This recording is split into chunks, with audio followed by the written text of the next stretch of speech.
আপনারা অনেকে বলছিলেন যে আমি যখন কক্সবাজার বা কুয়াকাটা গিয়ে যে সাগর পাড়ে যখন আমার বাইকটা রাখি, তো স্ট্যান্ড কিভাবে রাখি।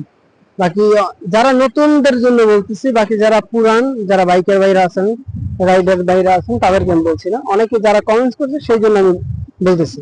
তো এই দেখতে পাচ্ছেন আমার গাড়িটা যখন আমি রাখি, দেখেন এইখানে কিন্তু পুরোটা বালি।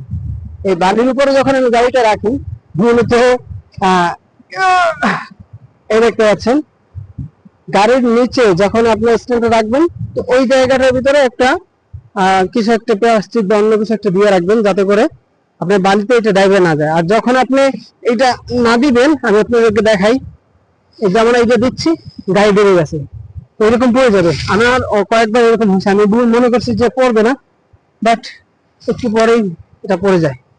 এই জন্য এটাই খেয়াল রাখবেন। আর যারা আমার পেজে বা প্রোফাইলে আমার ভিডিওটা দেখতেছেন, আপনারা আমাকে ফলো করে আমার পাশে থাকবেন। আমি বিভিন্ন জায়গায় গিয়ে আপনাদেরকে কিছু ছোট ছোট কিছু ক্ষুদ্র জিনিসগুলো আপনাদেরকে দেখানোর চেষ্টা করি।